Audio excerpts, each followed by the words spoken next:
You know what is relevant?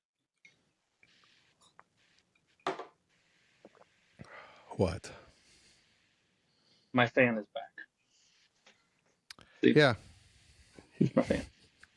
Oh. Mm-hmm.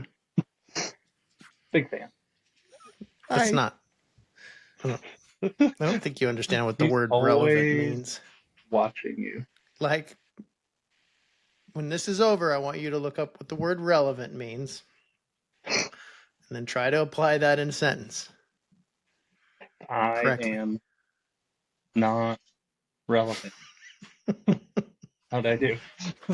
Or you don't understand what relevant means. Relevant. You are listening to the Alpha BassCast with Jake Boomer, Brian Smith, and Bo Fletcher. Okay, so we're bass casting again. Let's get it going so that so that something either happens or we can shut it off before everybody falls asleep. But Bryant is worrying who's going to work on his vocabulary during the off season. Yeah. There's not enough off season for that. Yeah. By the time this comes out, I'm guessing because we probably won't have it out in time, but the California Delta Pro-Am will be out. But I've heard initial numbers are over 80 signups already. Yeah. Really good. The Delta guys always wait till the last second to sign up. Uh-huh. Yep. Mm-hmm. They practice all the way up to the last minute. So that's pretty good. That's a pretty big deal. I think what that's going to mean is there's going to be a wave of California guys that know where they stand in the Southern Pro-Am standings, and they're going to load up their pick-em-up trucks and head north. There's going to be a few of them, I think. So where, Jacob? To the holes, baby. And I'm pretty excited. I'm excited to have a bigger event up there. Let everybody else see kind of the Washington desert. We have a desert. The place is the desert where the bass live. So it's all sand dunes. Sand dunes and tumbleweeds, baby. And greenfish. Lots and lots of greenfish. So, but we have a special guest today that might be able to even talk about it with us. I believe he's from the area. He is. Bo knows where he's from. He's a Tri-Cities area kid, if I'm not mistaken. Ty Manterola. Pasco. Yes. Pasco, that's Tri-Cities. That's one of the three cities in the Tri-Cities. In the trifecta. Little young gunslinger. Yeah. Mm-hmm. These kids these days are so good. In the Northwest, if you want to have you want to kind of be centric around where most of the action goes down, somewhere around the Tri-Cities or potholes, you get the three of the biggest tournament lakes for when you say, Bo, most of our action is Moses, potholes, or the mighty Columbia River. So anywhere around there, you're within an hour or two of all of our best fishing. Yeah. Where most of the money is given away comes from. For you, where does Banks Lake play into that? Banks Lake for the longest time is a great lake too, and I'd love to see the Super 60 up there, or even the one of the Pro-Ams. It's about an hour and 45 from Spokane. It's the very northern part of this Delta watershed that creates all of the stuff we're talking about, and it's always kind of been the showdown lake. They always have a championship there every year, multi-species, big 28, 30-mile long lake. So it's huge. Yeah, it's really big. Well, not huge, but it's really big for Northwest lakes.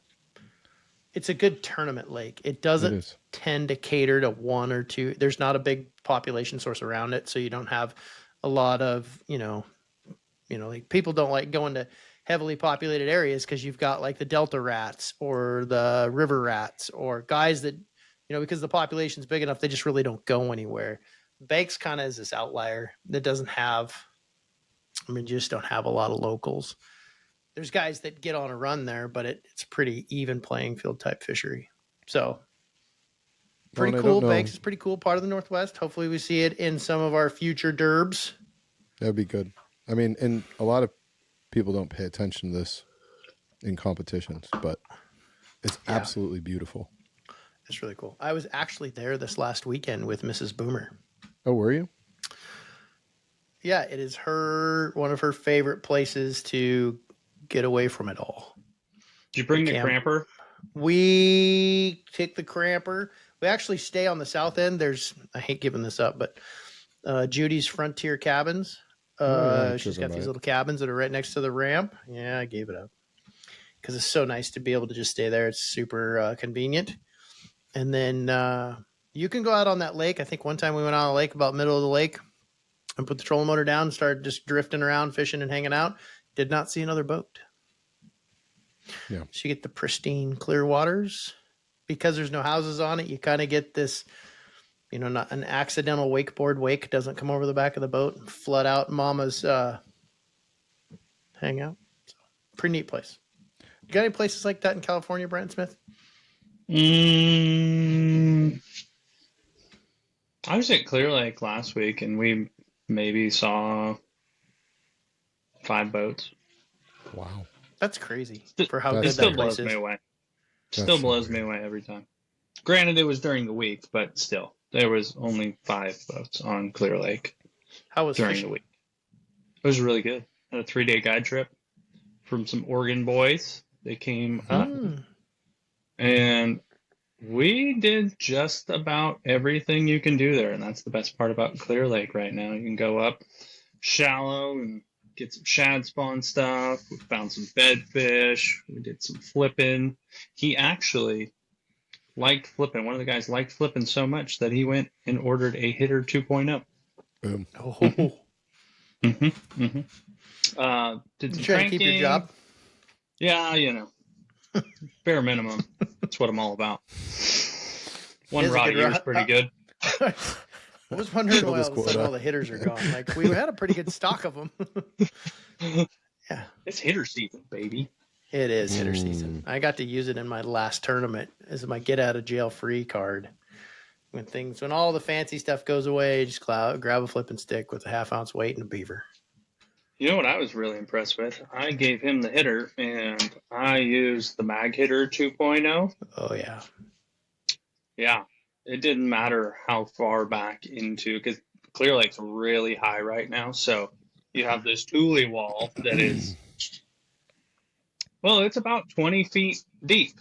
And I know that because I would stick the nose of my boat as far in there, and the tules would be on the outside of the big motor. My trolling motor would be on the inside, and we'd be flipping the mats on the inside of that. And you need just about as much horsepower as you can get out of a rod. And we were pulling them out, up, and over lots of vegetation with the mag hitter 2.0. I was really impressed. That was the first time I really got to break that rod in. She broke in now, baby. Oh, yeah. Lifting them, hoisting them. Up and over. Yeah. So what do you guys think? Should we get Ty on here and let him give us the update? 411? Yeah. Let's do it. I believe he is the current points leader in the Super 60. Super 60. That's not easy to do if you look at the roster. No.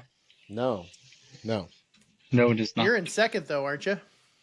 Yes. For now.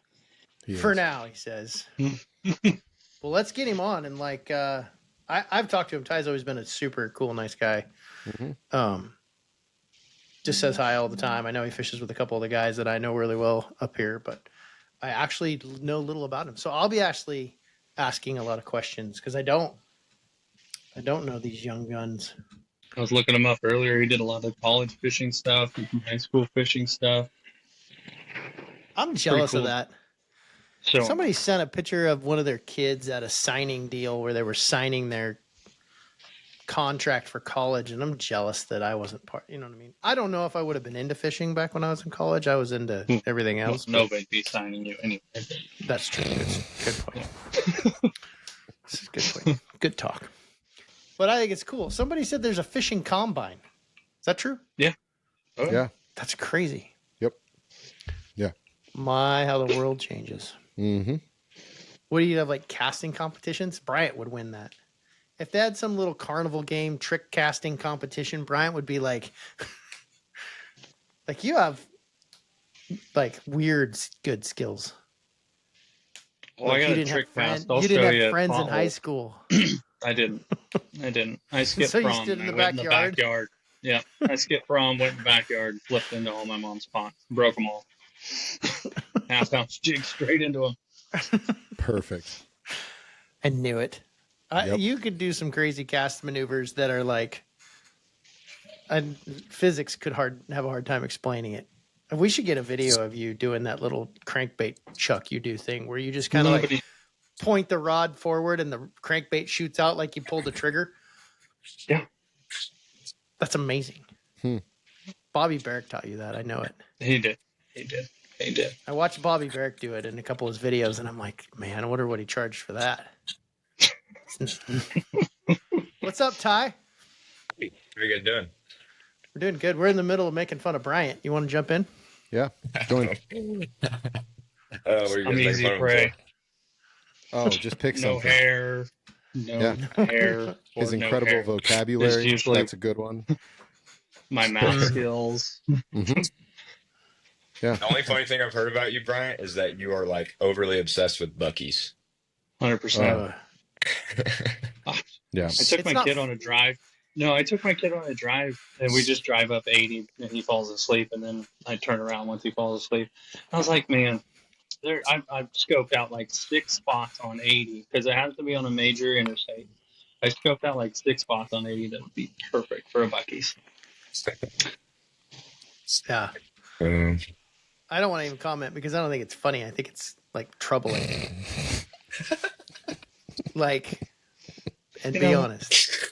Have you ever licked a window at Buc-ee's? Clinical diagnosis here, but for real. I don't know where it falls, but I'll look it up. Window licker. Wikipedia. Definitely. That's a good one. Definitely at a Buc-ee's. That's a good one. Oh, 100%. I know. I went into 100%. Buc-ee's with him once. He almost walked out with the Buc-ee's barbecue. I couldn't even believe they had that. Like a they got Buc-ee's everything barbecue. yeah. Don't Deer you have feed. a Furnish your house at a Buc-ee's. 100%. Trail cam, everything you need for the kitchen. I mean, you all the have great a snacks. Christmas lawn ornament, right? Or one of the blow-ups? I have a Buc-ee's blow up Christmas decoration. My son has 3 stuffed Buc-ee's in his bed right now. I just got him one at the last trip. It's the 4th of July one. He's got the little top hat on, all red, white, and blue. I you think still the have last Buc-ee's time sticker you on were your on the boat? road, you and I spoke, I think, twice in a day. And both times, Yeah. you were eating Yeah. a 2 days cheesesteak, aren't whatever, burrito. Yeah. Dude, Like you ate that same Texas. Yeah. Yeah. Texas cheesesteak. Texas burrito. cheesesteak burrito. There it is. Pretty standard. 2 in a day. I tried. Standard. I've only driven past about 4 Buc-ee's in my life without stopping, and I've driven past a lot of Buc-ee's. But anyway, we got this great guest on. Enough about my window licking Buc-ee's obsession. Window liquor. What, dude? I gotta tell one Buc-ee story though. We're traveling to an MPFL event, and I don't know where the heck we were, but in the middle of nowhere. You know how like after about the 12th hour, you're just grouchy, and we go to pull into this Buc-ee's, and it's like you can't even get a boat in there, let alone like a motorcycle. There's people everywhere, and across the street is a Love's, and it's freaking vacant. Like there's gas pumps everywhere For good reason. And I'm like, no, don't turn right. Bryant was in front of me. Don't turn right. Don't go to Buc-ee's. What are you doing? Don't go in there. No, and I like trying to dial on the phone. He's not answering. He pulls into that mess, gets jammed up. I was so mad. Like, why are we here? We just need fuel. Yeah. Anyway, Bryant's got a bunch of questions for you. No boy. I'm ready for him. No, ask him this. How old are you? Better question. I'm 22. Ooh. All right. Well, Moving on. how does that make you feel, Jake? Yeah, this has been a I great just show. Did the math quickly, Brian. 22 and kicking everybody's butt. Yeah, you're in the lead in the points race. That's impressive after 2 days. Or the roster we got, especially with both events being a long ways from where you live, that's impressive. Nice work. I appreciate it. Yeah, it's been fun. 15 and what? 15 and what was? How far was your drive to Mojave? About 17, give or take. Right. And then you went to Havasu. Was that your first time in Havasu? No, I went once in college in the fall. It was my first ever college tournament, and I caught 2 bass, and it was in September. And yeah, that place I didn't. It kicked me in.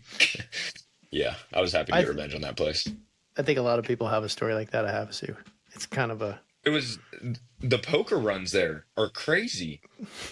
And I was catching them flipping on the main river in practice. I was flipping a rage bug just on the main Thule stretches. And I was catching them really good in practice. And I'm like, all right, I'm just going to commit to the river. Didn't even look at the lake. And then I'm in a little 18-foot Ranger. And I fish for about 5 minutes after blast off. And all of a sudden, I just sounds like helicopters are coming at me. And all day, dude, they would just never stop. Oh, yeah. It was unbelievable. I don't think in the summers you should offshore fish Havasu. I don't think you should fish Havasu. Yeah, that's true. Yeah, I fished it in September, and then this last time is my only 2 times ever fishing it. But it's a cool place. It's really diverse. It's a lot more diverse than I thought it was. Yeah, definitely. I think Mojave's way cooler though. After seeing it for the first time, I did like that place. That place is very, very good. The average fish in there is insane. Like how the quality of smallmouth in there is very good. Yeah, but Bryant, were you surprised with how many 20-pound bags that first day? No. You weren't. I thought it'd be a little lighter just because they were more post spawn, but I was surprised. That place just kicks them. It does, and they're in there, and it was just like the right timing for that particular bite. But like, if you looked at the ABA the weekend before, it was a team tournament. 17 was a check. Mm-hmm. Locals fishing 2 guys in a boat, and 17 was a check. So you caught 17. I mean, I came in the first day with like just under 17 thinking like, all right, I'm in this. And I could not believe the 20-pound bags. Just healthy, lots of big, healthy fish. It was good. Yeah, it was a great event. Yeah. How do you feel about Super 60 I mean, you've been on the West Coast. You came home from school 2 years ago? No, I came home from school about right before the Super 60 started. Oh, really? So when I saw you in the summers, you were just on home from school? Yeah. So I would go to college, and then I'd be home from May to August every year and work and fish where I could. And yeah. All right. Well, before we get into Super 60, tell us about your college career, though. That's kind of cool. Yeah. So I went to Cincy University there in NorCal, right by Shasta for 2 years, my freshman and sophomore year. Got my teeth kicked in for a little bit, and then learned a lot, and learned the West Coast lakes. Got to fish, Clear Lake, the Delta, Shasta a lot. Fished Oroville a couple times. Got some good experience. Met a lot of really good people that really helped me get my feet wet in the deal. And then I felt like the opportunities on the West Coast at that time were very limited. So I figured if I wanted to chase it, I needed to go kind of dunk my feet in the East Coast, and so I transferred to Dallas Baptist University.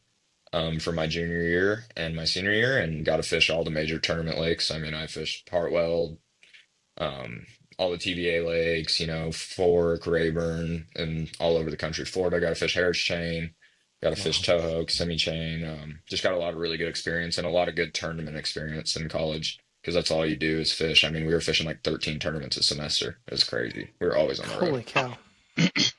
What was your favorite lake to fish? My favorite lake in the world to fish is Clear Lake, California, when it's right. Still Clear Lake. The Clear Lake's the best lake in the country, in my opinion, right now. I agree. I mean, I haven't been in over 2 years, but the amount of fish you catch when it's good and the size, I mean, they pumped out like almost 14 this year and a bunch of DDs, and 30 pounds. If you don't have 30 pounds, you get a high five. And see you later. Like, there's not a lot of lakes like that in the country. I agree. There's no argument. It's probably my favorite too. Like, I don't get to fish there a ton, but place is amazing. Yeah, I've only fished it maybe 5 or 6 times, 3 tournaments there, and then twice fun fishing. So yeah, 5 times. But it's just like you don't catch anything under 4 pounds. It's insane. Yeah, it's good. They're just all big. Yeah. So people people on the West Coast don't realize how good we have it out here unless they leave the West Coast and fish back east. Yeah. Yeah. Yeah, Dude, for spend a sure. week on Neely Henry and then Yeah. complain about somewhere out, like complain about Don Pedro Yeah. or something like that. Go spend a week on Yeah. Neely Henry in July. You know what I mean? Like, Yeah. Go to Dardanelle in September and then go fish Don yeah. Pedro and tell me how much you hate it. Yeah. Or the Arkansas River. As much as Oh. I like kind of have this got a little place in my heart because it was one of my first opens, but that ain't for the week. You know what I mean? And then come back and go to Shasta and your thumb's bleeding in 3 hours because you're just wailing on them. Setting the hook is good for the spirit. You know what I'm saying? Driving around stump fields is not. So in all of this fishing, did they give out a degree when it was over, or how does that work? Like 13 So derbies? yeah, it's Did you go to school? so the cool thing is they saw it, I mean it's a school funded program, so they saw it as athletics basically. So we would get excused for all our absences, but it was hard, you drive for 12 hours, fish, and then have to do, you're not going to want to write an essay about a painting when you get home. Right. But so that part was hard. I haven't graduated yet because I lost a semester's worth of credits when I transferred. So I'm actually a senior in college right now, but I'm finishing online. So I just finished this semester, so I have one more semester in the fall, and then I'll get my degree, hopefully. Right on. A degree in what do you Business with a focus in management. Right on. That's cool. Yeah, finish that up, man. One time got promoted a long time ago, and Bryant wouldn't understand this because he wasn't born. Oh, just kidding. Long time ago, and I got promoted into a job I didn't have any experience for, and the CEO, I'm like, "Why'd you give me this job?" And he goes, "I said I don't have a degree in that." And he goes, It's not what you have a degree in; it's that you have the degree. It just shows that you finished 100%. stuff. Just get the degree. It doesn't matter what it's in. You may end up doing something else, but that's my advice. I remember him telling me that, and I'm like, "Cool. I would have got a lot easier degree." Yeah. Advanced Yeah. pottery. Got it. Advanced pottery. Yeah.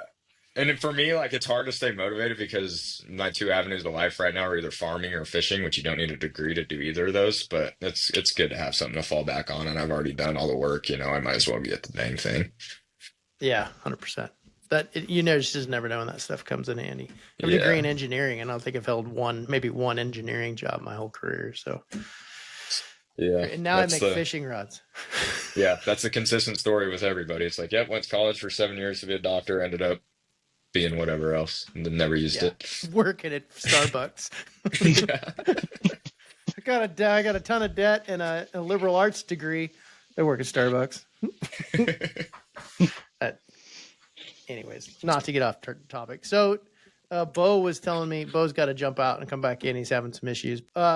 Good question. Tell me about this farming gig. I heard Bo called you today and you were in a tractor. Yeah.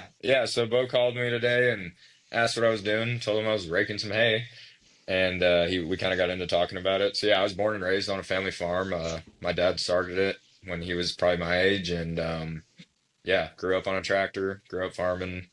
I still do it quite a bit. Trying to transition into fishing full time, but as you guys know, you got to keep the boat full of gas somehow. So yeah, so I grew up farming, working for my dad, and still do. And then I also kind of branched off a little bit on my own and started a custom hay stacking business when I was 16. So other farmers that bale their hay, they hire me and I go run a machine to put up their hay for them. And I also do a little bit of wheat straw production and sell it to an exporter. So yeah, I've been doing that for my whole life, but it's been good. Yeah, you make your own hours until harvest comes.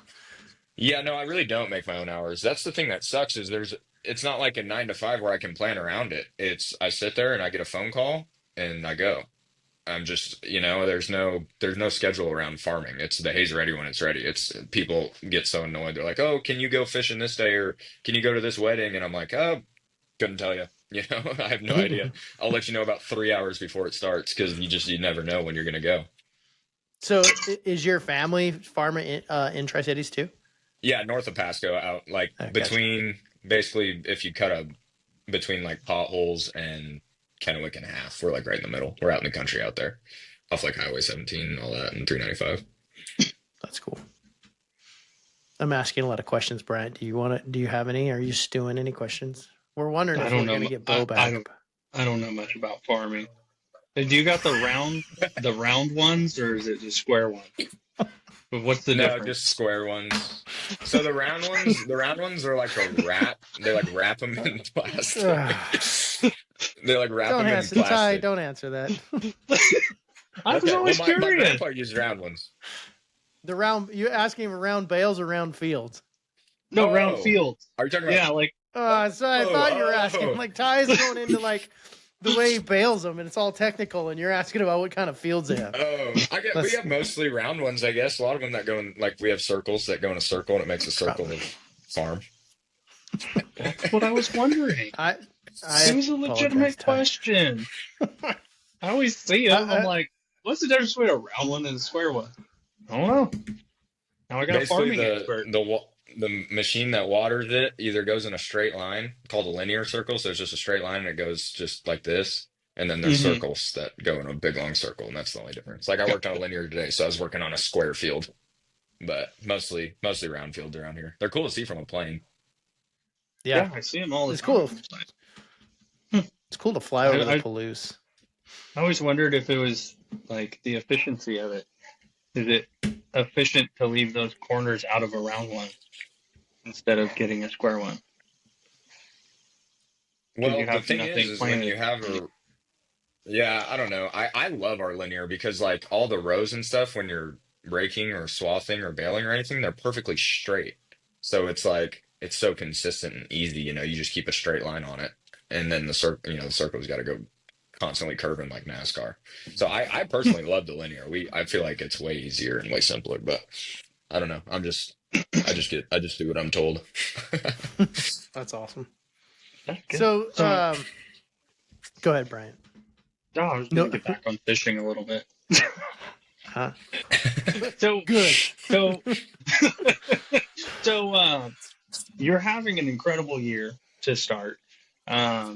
And I take it you haven't been on Don Pedro. You've said you were on How to Sue once, and Mojave I don't think you were ever on either.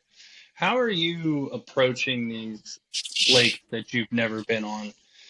Just because, like, that's a daunting task for any angler. Yeah. I would say the main thing for me is map study. The first thing I do is the very first thing I'll do is I'll look up the lake, look up what the current water temperature is, so say I'm doing research for Mojave and it's March, but we got the tournament in early May. So say the water was 59 to 62 degrees in March. I know I kind of got an idea or whatever it might be, right? And then I go to a YouTube video and just to see what like the lake looks like from the water. You can tell a lot just by watching somebody else fish, whether they catch them or not. You can see the topography around it. You can see the type of trees and stuff that are in the lake, how clear the water is, stuff like that. And then I go straight into Google Earth and I mark everything that I like. And then I go into Navionics and I mark everything I like.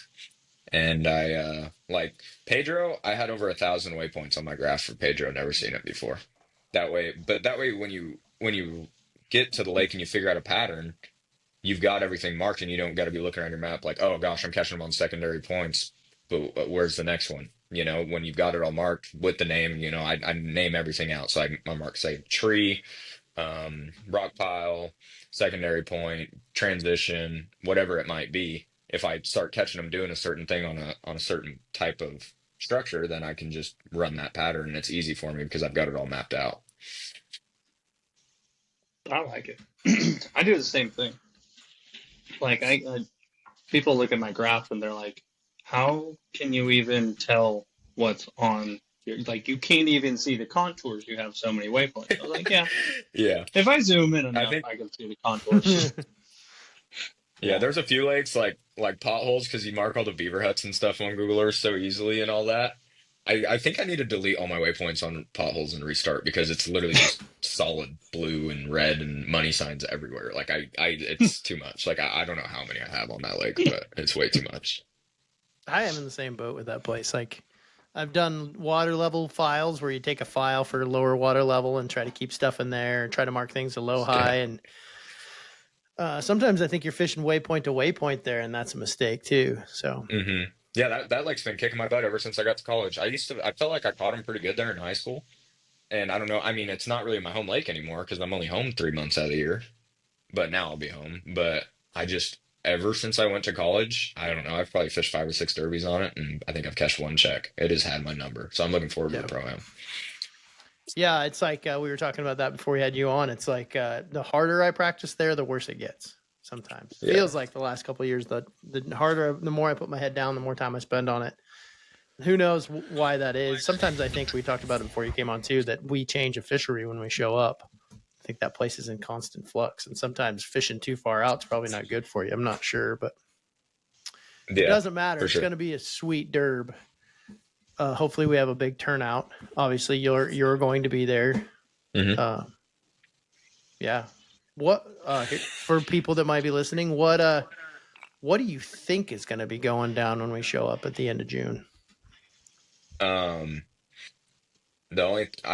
least favorite time of year to fish, fun time of year to fish potholes. My least favorite time of year to fish a tournament on potholes is mid to late June. The water's gonna be falling out.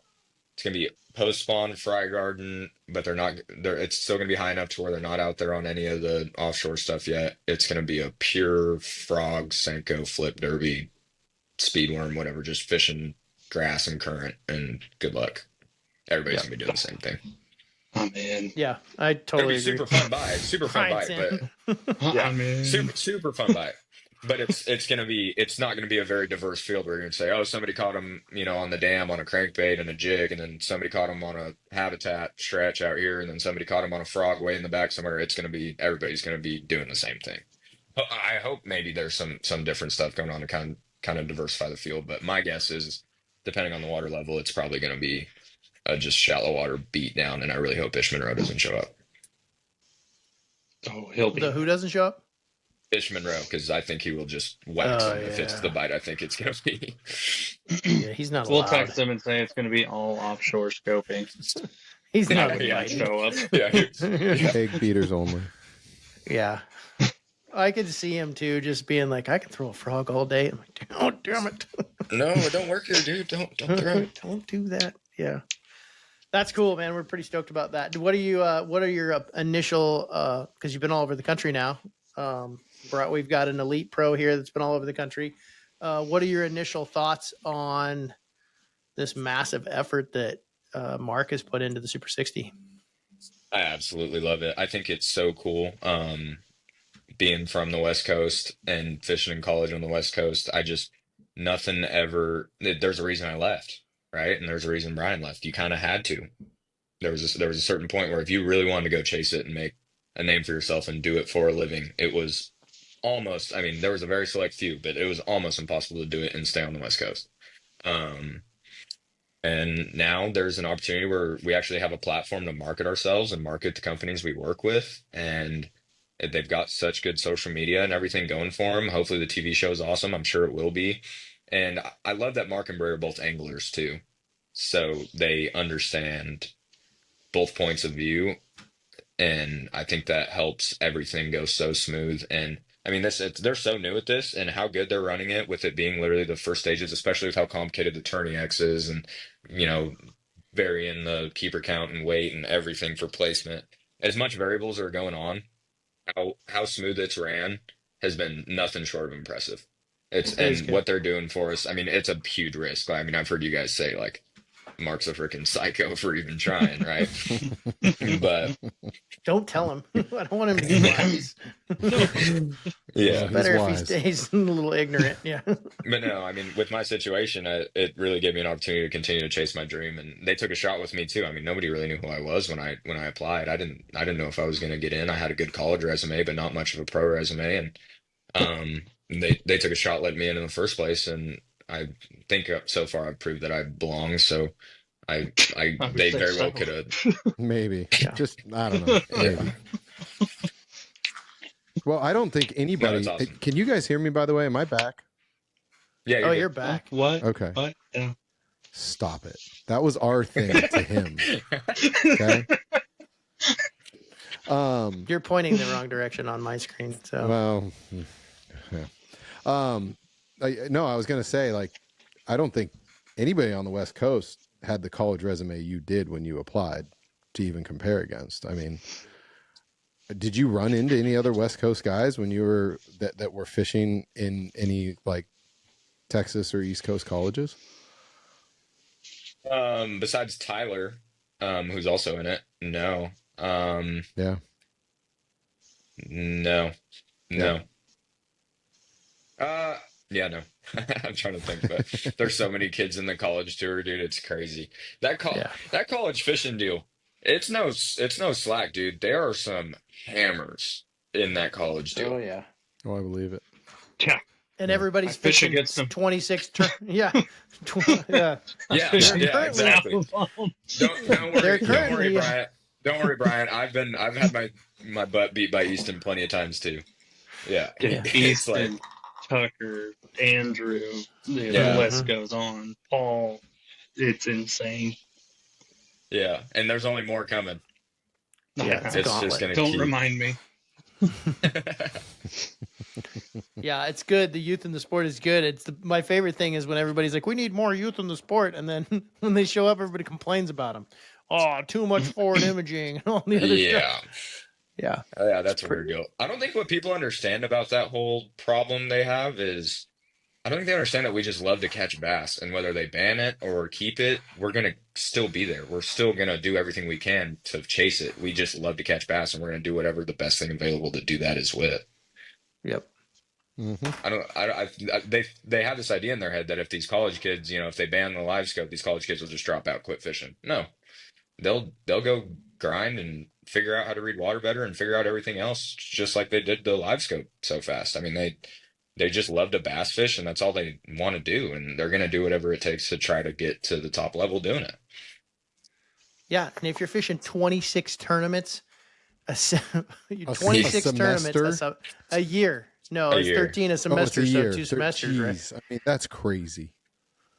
I had a Yeah. class that I was excused for every single one of my absences in a spring semester, my junior year when I was fishing for DBU, and I showed up twice. Did you pass it? Yeah, there was nothing I could do. I was either in Florida or South Carolina or Alabama or Kentucky or That's crazy. Wow. That's who you're dealing with. Yeah. I'm aware. You're not fishing and enough. that just I know. that Like We're not I'm fishing just enough. like Everybody No. hang up and go fishing. Yeah. Sorry. and that's another They, thing. Like I didn't even think about that when you put it into perspective. There, not only are you guys fishing 30 plus tournaments a year, but you're all also learning how to deal with outside influences. Your school. So you always Mhm. have a packed schedule, so you know how to compartmentalize a lot better than I would say some of these guys who just fish and I'll just go on Saturday and maybe I'll do the yard work. You guys are always going at 100%. That's why I think a lot of these Yeah. younger guys are ready to go and they kill it on the social media stuff, they kill it on the marketing stuff, and they can catch them too. Like that college series is breeding some of the best anglers that we will probably ever see. It's pretty cool program, and it's all on like all your traveling and stuff's on the school dime, at least for the programs I fish for. So there's no better opportunity. You can literally yeah. go that you get either a credit card or they used to just give us a big wad of cash, but you bring back your receipts and go fish, and it's super cool. And like I wish I don't fish near as much as I did when I was at school because that was my only responsibility. Pass your classes and fish. That's all I did. I fished 5, 6 days a week from my freshman year until this last fall. I Mm. mean, every day I could because my first time ever being in a bass boat, I was 16 or 17, and so I've only been doing this for 5 years. So Great. when I got to school, I was like, okay, I've got a lot of work to do, like a lot. So I just, you got to catch up and you got to stay competitive. So I've just been, it's nice when all you got to do is class, and then you can go to the water before, after, night, day. I mean, we just fished every day. We had good lakes, and at both of my schools, good lakes within 20 minutes, and I just fished. That's all I did. Well, and you It's say crazy. you've been doing this for 5 years, but the amount of time on the water compared to somebody who wasn't in that position, I mean, I think it might take me double that to cover the amount of time in water that you were able to have, which is an incredible advantage. Yeah, exactly. And a divorce. Yeah. Oh, it's Double all that. gone. A divorce. Yeah. And you're going to live on my basement floor. Yeah. You want to sell me your cramper? Because I need a place to live. Going pro, baby. You would. See ya. Going pro. Yeah. That's amazing. But What's Yeah. the yeah, no, college pretty fishing awesome. is the best opportunity. Is there a age limit? Like, can No, I had a partner my Brian's freshman going year. back. No, Brian, you could. You literally could. I had It's going back. Go back to school, Mom. Liberal arts. I'm getting my pottery degree. Heck yeah. I had a partner my freshman year that was 26. Oh, yeah. He have his own I mean, boat. That's what you need, right? A guy with his own boat, Yeah. financially set. Yeah. Yeah, good to go. But the school pays for everything. They pay for your food, your gas, your lodging. You know, they don't pay for your beer if you like beer, but they pay It's for minor. everything. That's crazy. Yeah, That's they cool. it's awesome. I mean, fishing for free, basically. I mean, we had a little tackle budget, but like, obviously, you got to pay for your tackle and your rods and gear. But you have sponsors for the team that help you out and stuff. But as far as the major financial burden, it takes it all away. So you get to go fish these tournament lakes in giant fields against great fishermen without the financial risk. It's awesome. Wow. And secondary benefit, you get a degree. Yeah, that part too. That's awesome. Well, but also in the meantime, you're being taught business ethic. And I think, Bryant, you mentioned it. Not only are you learning how to fish, but now you come out of college and you have this base understanding of how to create a brand for yourself, which is huge because you're talented and you know how to go out and capture some stuff. I mean, just in a little bit of time we've spent time talking, watching what you've gone out and, you know, the relationships you've started to build to help, you know, reinforce your content development and support the brands that are supporting you. Like it's pretty impressive to see at your age, the amount of work that you just are naturally falling into. And I don't know if I had to skip out for a minute because of my stupid internet, but I don't know if if we've even touched on what you've kind of built for yourself, you know, to make ends meet in the meantime or to get by. But if we didn't, we talked about it a little bit earlier today. Yeah, we did. We touched on it a little bit. Cool. Oh yeah. I got my we farming touched on it a little education. bit. Oh, Yeah. I even know why I got it earlier today. It was pretty I know awesome. I know why there's round fields and square fields now. I'm good. We got we had to switch the subject because I was worried about the next question. There was a window that was looking very tasty. Liquor.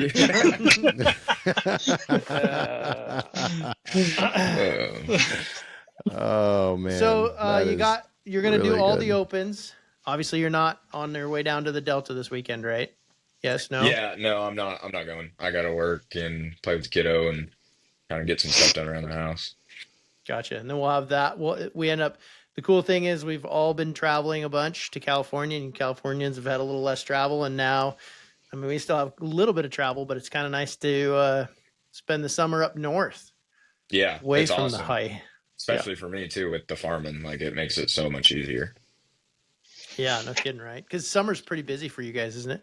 Oh yeah, that's the go time. Yeah, winter we're basically unemployed.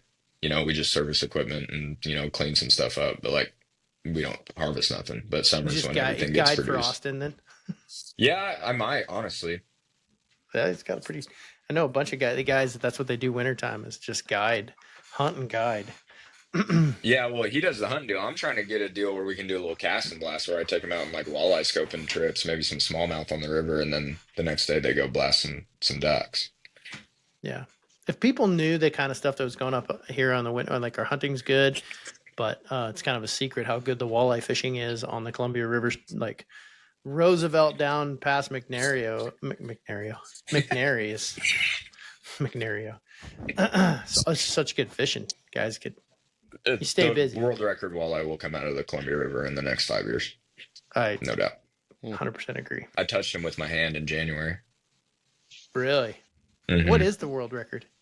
No, it's like 22:35 or something like that, or Holy 23. cow. I touched a 25 pounder. I lost him in January in Burbank, like where the snake meets Columbia, on a blade bait. I didn't have my net out. I went to Holy. pin him against the side of my boat, like how you would belly grab a smallie. And he was so tall, when I put my hand on his back, I couldn't grip because it was taller than my hand on this side. Wow. And he made one more run and popped off. That fish was 25 pounds, telling you. I was by myself too. Nobody will ever believe me. We believe you. Oh, he would It have been doesn't matter. delicious too. Oh God. Yeah, he'd have went on the wall. For the cheek meat. Yeah. Is Bo, did we interrupt you? I don't know. My internet hates me. Yeah. Am I better now? I changed Yeah, something. you're way clearer and sound better too. Great. Mhm. This is Bryant's fault. We did a thing last week, and he's like, "Your connection seems weird." And ever since he said it, it's even gotten worse. It is Brand's fault. 100%. It's a good place to go with that. I blame the window liquor. Always. What? Easy target. Yep. Low hanging fruit there, but Yeah, it's just a lot of I'm Yeah. here for it. just free throws. And obviously, Ty, you like the river because I mean, you can't live that close to it without falling in love with it. So, do you like the lower or the upper pool better? Upper, I've only been on the lower pool like 3 times in my life, and we can't lock for the Super 60, which is quite a bummer. No. But No locking. But by that time, I don't know if it matters that much. But You can for the pro. You can for the pro-am. Yep. yeah, but I don't want to because I kind of want to treat it as practice for the Super 60. So it's like, why would I if I know I can't do it for the, I guess they're all important, but the little bit more important one. So I did that as well. What you're talking about. I last year did not lock up, even though I have 10 times the experience up. Mm-hmm. But same thought process. This derby, the pro-am is practice for the pro tour. And I think there was only one person ahead of me that stayed in the lower pool. Everybody came from the upper pool. Yeah, So, that pool was going off. If you come in on time, you could do really well. Yeah.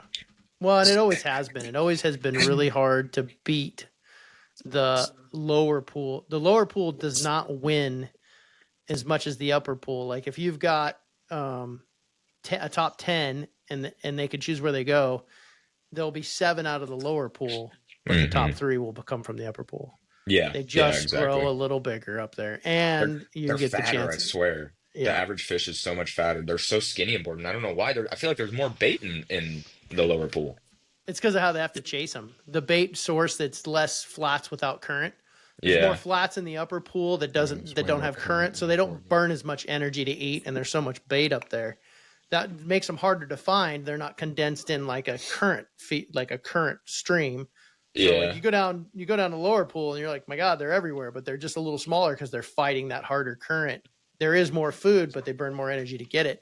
Whereas the north, there's just flats for days and all the bait in the world. And those big ones just hunt around. And yeah, so we talked about that in one of the other podcasts. Just you could have 21, 22 pounds and think you're doing good. And somebody found there's 3 28-pound smallmouth bags and you go home with. Well, I agree with that to a point because when you go up the reach, they're giant too, and that's way narrower, more current. Yeah, there's not as many of them though. And generally, the reach only plays out in the spring when they're out of the current. Yeah, when they get out of the current. But I don't think has the reach really played in the last couple of years since they delisted the smallmouth.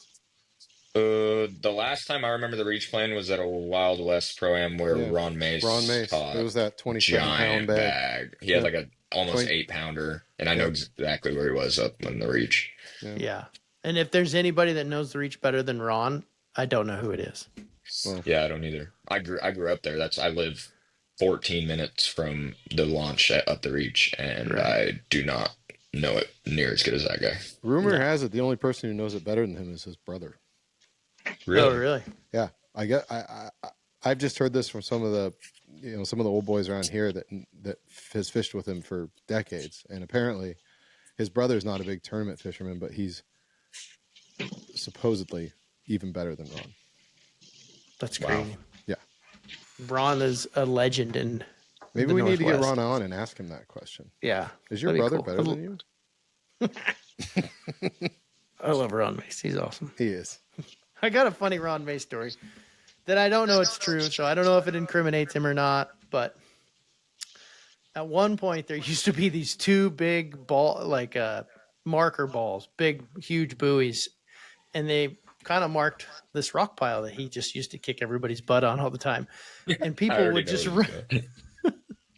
I don't know if it's true, but it's my favorite story. It was back before GPS was big, so people just fished. They called it the balls or whatever. So I'm not sure if it's true or not, but I guess he just drilled holes in them and sank them. Like brought a drill out, and he's like, "Enough of this. This is back before GPS. You just can't roll into something you can't find. Right. We'll just sink them. The heck with it." Smart. I don't know if it's true. I'm not incriminating anybody. Sorry, Ron. But it's my favorite story. Like, there's so much history of tournaments on the river. You always get all these funny stories. You know what I mean? Like, so and so, this happened here. This and that one was my favorite one. Like, I've had enough of this. Get out the old Makita, punch a hole in it, sink it. Well, now we got 2 reasons to have him on. We need to validate this story. Dude, that guy's got stories for days. I bet. Yeah. It'd be fun to have on there too. Yeah, he would. Bryant's sitting there like he wants to ask a question, but he's afraid. I'm not going to give you a hard time. Go ahead and ask whatever you want. No, I just want to know how to run up the reach. That's all you hear from California is like, don't ever run up there. You'll die. You'll hit a rock pile and rip your whole boat in 17 pieces. I just want to run up there one time. There's a channel. There's a channel. It only kind of gets sketchy when you get above the wooden power lines that are like, I don't know, 15 miles north of like Columbia Point. Then it can get a little sketchy if it's low. I remember the first time I went there and I heard all about this reach and like how all the giant ones live up there. So I started running up there. And I got a little ways past the first bend and I had no mapping after that. So I turned around. There was just no contours. No contours, no nothing. I'm like, no, I'm not dying today. Well, the part that gets almost the guys that can study maps like Ty was talking about and are smart and can put tracks in, you can run all of it. But there's one corner that it looks like it should be the deepest corner and there's an old roadbed in it. And it is probably the reason almost everybody hits. Because it's this roadbed that comes out right on the deepest point, and you got to know where it's at. And you got to actually run a little bit skinnier water to stay away from it. But, man, when I first started fishing, maybe 10, 12 years ago, and the first tournament I ever did was down there, there were guys in the parking lot with ball peen hammers beating on their props. I'm like, I'm not going up there. I remember, I'm not going up there. I can't remember who it was, too. He's just sitting there just beating, like he's just fixing it for tomorrow. It's just how it is. Don't put a new one on. Just fix the one you just ran aground, you know? Yeah. And there's no such thing as sand up there. No. You're hitting rock. Yeah. And it's super clear, so it probably scares guys too. But... All you can hit on the Columbia is rock. Mm-hmm. Yeah. It's a true story. I've done it a few times. Yeah. Absolutely. I had 3 hours on my Vexus, and I hit a rock column in 45 feet of water. That's right where I would put one. Yep. Did you mark it? That sounds good. 100%. No, yes, absolutely. Yeah, he marked it with his skag. Yeah. You can take a look at my skag. Now you know why it looks the way it does. Well, luckily, it was just your skag. There's some silver paint on that. No, I was like coming out of a flat, and I was like out in 45 feet of water, and I was about to hit it, and all of a sudden it was just like, boom. But lower pools, though, right? Closer to home? Yeah, I was Hood River. Yeah. Oh, gotcha. Yeah. But I was going to say, it doesn't matter. Anywhere on the you're Columbia. talking about. Yeah, anywhere on the Columbia. It doesn't matter. There's rock everywhere. Yeah, there's a lot of... It's sketchy, but there's definitely worse like fisheries out there as far as sketchiness. It's not that bad. Yeah, like you know about the timber stuff really well, right? Yeah. It's like the first time I saw Rayburn, like for real. Like that was crazy. Yeah. I bought the whatever they sell the lanes. I got that before I went to Rayburn because I was terrified. Do you know the worst part about those boat lanes? It's not like they're not graphed or anything like that. It is literally somebody on Google Earth drawing tracks. Oh, on a low water image. Like, there's nothing here. Oh, there's a stump right there. We'll put a little caution sign on it and keep my track going. They're not like, they can mess up very easily. And you should see the elite guys run around that place. They run around like there is not a tree in that lake. I'm the guy in the boat lane just and there's just guys going across the boat lane, left, right, out, center, shutting down right next to the bank. I'm like, no, no, That's Yeah. wild. absolutely No, not. thank you. Wow. That's And it doesn't crazy. help that Rayburn gets big, like crazy big when it gets to blowing. Yeah, you can't. It's not like you can 45 the big waves and run the troughs. You're stuck Yeah, in them. yeah, you Yeah. gotta be in them. I can't remember the name of the guy that we fished with in MPFL that won. He won the Forestwood Cup. He's from just outside of Knoxville. I wish. You know what I'm talking about, Bryant? Daryl No, you Robertson. don't. No, he won the Forestwood Cup. Daryl Robertson Super funny won guy. the. Anyways, I just remember he was fishing FLW or I think it might have been MLF by that point.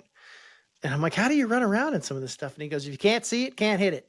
Next Oh, tournament, Brad he Knight. had no lower unit. Who? Brad Knight. Brad Knight. It was so funny. Can't see it, can't hit it. And then he left that MPFL event and went to a MLF invitational. And after the first day, he was calling around trying to find a lower unit. And that was back, I think that was back in the middle of COVID where lower units were hard to get. So you had to be kind of careful. They take that Anyways. can't see it, can't hit it to heart. They really do. Yeah. I don't got that in my blood. It scares me. The very first problem time is- you come and set down and you like literally like, okay, I made it, and you didn't hit anything, you set down and you set right down on a stump Mhm. like that, and that goes back up through the bottom of your chair. That'll make you not even want to fish no more. Anyways. Yeah.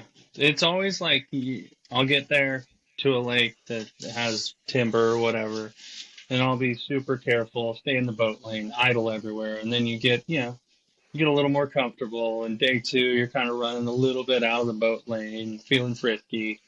And then day 3 comes around, and you're just running, and you're completely out of the boat lane, nowhere near it, and then you hit something. And then by tournament day, you're back to staying in the boat lane, idling 40 minutes to your spot because you're scared to death. Because you knocked 2 molars out. Yeah. Freaked out. Because I took my boat to the Yamaha guy, and he was like, yeah, your prop shaft's a little bent. What'd you hit? A tree. Really? I heard there weren't many trees on Fork. I'm like, thanks, man. Can I run it? He's like, yeah, you'll be fine. See me on How Saturday. nice is it? How nice is it to just go to the boatyard? It's Especially nice. with really like nice. our history of fixing stuff. Do you remember when Wild West used to have the Mercury trailer? You remember that? Oh yeah. Yeah. Yeah. Mark Nicoletti. Yeah. Who's the Mercury guy for years and years and years. One bass, all that stuff. Yeah. Yeah. I don't. Yeah. Did they didn't have trailers for you guys, did they, Ty? And in college. So if you guys busted something, you were doing the scramble like everybody else. Even Oh, at yeah. the I've spent championship? so many nights. No, not maybe there was a Yamaha one at the Natty, I think, yeah. I think Yamaha goes to the national for championships. the bass. Yeah, Yeah. yeah, yeah. But But yeah, no, I've spent so many nights, 3 a.m. tournaments the next day, just putting on another lower unit or changing this, changing that. It's crazy. Wheel bearings at 2 a.m. on the side of the road, trying to get to the next tournament, and it starts in the morning. It's actually crazy, like what we do for fun. this is fun. We're having Fix fun. We're This having is fun. fun. We're This having is fun. a blast. Yeah. Yeah. The last tournament I did, I scratched the bottom of my boat and had to go buy one of those gel coat repair kits. Figured just do it myself. The very tournament I was in, the very next time, I hit the same T-post, scratched the other side. And I was like, it's just like, I'm like, well, the water's come up a foot. I mean, it should be fine. I'm not going to hit it. And then clonk, my team partner's like, man, I think you hit something back here. And I'm just furious. Like, all you do is fix stuff. That's what we do. Yep. You better be a full-time truck driver and full-time mechanic. You want to travel around and do this sport for sure. 100%. Part-time fisherman. Yeah, I remember we were in the back of some weird Walmart parking lot in a not very nice area, and you're trying to plug one of your trailer tires. Remember that? Oh And yeah. I'm like, let's Yeah. go. We need to leave.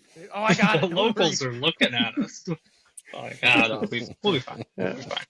Yeah, I remember that. I feel like I can outrun most of them. They didn't want you. They wanted your boat. Sorry. They can have it. What's the next step for you, Ty? Like, what's the dream? Are you going east? You staying out here, Super 60? What's the plan? Well, the dream is to do exactly what you do and have a boat out east, have a boat out west, fly back and forth, fish everything. Um, Obviously, that isn't very easy to make happen. So that would take some serious financial stability and a lot of things to go right to make that happen. But my ultimate goal is to get to that point to where I can hopefully make the elites or the BPT, either one, and fish those and fish the West Coast stuff when I can. Still have the West Coast be home base and just chase it, do what you love to do every day, and hopefully get paid to do it. That's the goal, but obviously that's not exactly easy to achieve. Well, when I was 22, I was not sitting first in the points for the biggest circuit on the West Coast. So I think you're well on your way to doing that. Yeah. I sure hope so. That'd be awesome. That's all I think about. I just love to catch bass. I love tournaments, and it's the only thing that doesn't feel like work when you're doing it. So, well, you it. just got yourself a ticket to the championships in 26. Yeah. Yep. 2026. So, yeah, they haven't announced the lake yet or anything, but yeah. Well, it'll be on. National. It'll be either Top Flight on Havasu. Yep. Hartwell. Where are the ones they always go to? Probably be on Hartwell. They're going to lacrosse. They're going to lacrosse for the next one, the one this year. Yeah, this year's lacrosse is this year. Grand, they go to Grand sometimes. That's where they were at last year before. Yeah. My boat was in that tournament. My buddy, one of my best friends at college, his boat was broke down and he made it through the Colorado Nation, and he took my boat down to Grand to fish that. I heard Minderman got struck by lightning down there. What? Or his boat did. I'm not kidding. Like, he called and said, my boat's been fried. We got hit by lightning. I'm like, excuse me? I needed to ask him more questions. He seems okay, but his boat wasn't when he got back from the Grand. It was tough on people. Anyways. Well, cool, gentlemen. I don't know if you guys have any other stuff you need to ask of Ty, but we can wrap. This has been a good one. Yeah. Thank you for letting us harass you and putting up with me and Bryant, because we're kind of like I know evil stepbrothers. I had technical brothers problems, so I wasn't separated here at to birth. Would have strangled him at birth. Blah blah blah. Did I get it right? So you just cut off. Yep. Yeah, you just cut Bo off. Nailed it. That's fine. You need to be nice. Sorry. That's fine. Sorry, Yeah, go breathe. ahead. No, I was just apologizing that the referee wasn't here for half of this. Well, cool, man. We'll look forward to seeing you at Potholes here pretty soon. We have been pumping up the Angie Dover tournament. So if this comes out before that, June 14th, go support an amazing cause for an awesome lady. That's on the Columbia River. I think it's out of Kenaway. I don't know, Tri-Cities. Definitely a tournament I think everybody should fish, regardless if you're a local or not. But then the next big stop that I'm excited about is Potholes. And no, Bryant, you can't stay in my camper. Sorry. You're Wasn't camping? going to. What was your plan? We have a plan. We just went around. Sleep on a dune. Let the mosquitoes carry you off. Ah, I will say, bug spray to you Californians. Bug spray. gallons. Yeah. They like to Gallons of bug spray. They're a little pokey. Yeah. Bug spray and a push pull. That's all you need on Push potholes. pull. Yep. Oh crap! Maybe. In. Oh no, it's in Oklahoma. And a chainsaw. Yeah. Brian, just use the mag hitter. You'll be fine. The mag hitter. We good. We good. It'll cross as a push pull, guaranteed. Well, cool, guys. Thank Awesome. you again. Yeah, thanks, Ty. Yeah, thank you guys. It was fun. I love doing podcasts and stuff and bull crapping about fishing. So Great. Yeah. Appreciate it. It's the good life, man. We'll see you here in a few weeks. Yeah. All right. Thanks, guys. Yep. All right. Hey, thanks, man. Yeah. Y'all Good take job. it easy. Are you going to be totally screwed trying to edit this now? It won't be a Can problem. you make Jake smarter? Nope. Or is that No. that's The probably IQ too much levels for the editing of editing the software? IQ levels of this. There's not enough AI in the world to fix the IQ levels of this production. This podcast. Yeah. Yeah, this entire production is We're lucky we can low. even get to ABC. Yeah. Very low. Yeah. Chat GPT would shut us down. Mhm. We would break it. Yeah. Yep. It replies no. Yeah. Can't help you. All right. My girls are leaving for state track early in the morning, and I won't see them for 4 days. So I Cool. got to go Hold on. beat children. All right, Mhm. boys. Hold on. Wait a second. We got to guess the parents. We got to guess the parents. Guess the parents. Boom. What's up, dude? What up, dude? You can hear him now. All right, now you can talk. What's up, dude? What's up, bro? Say hi. What you doing? He's trying to figure like what is wrong Yeah. with What the am I computer, watching? Dad? What are these ugly guys doing on the Yeah. screen? What I are want, these, yeah, he wants cartoons again. who are Like these this is super not Oh, okay. yeah. handsome guys? 100%. Yeah. 100%. All right, boys. That was a good one. All All right. right. Good night. You guys have a Put good young night. JD to bed. Oh, yeah. All right. See you, fellas. See you, boys. All right, see you. Thanks for listening to the Alpha BassCast. We hope you enjoyed the show. Be sure to subscribe, follow, and rate us. We'll see you next time.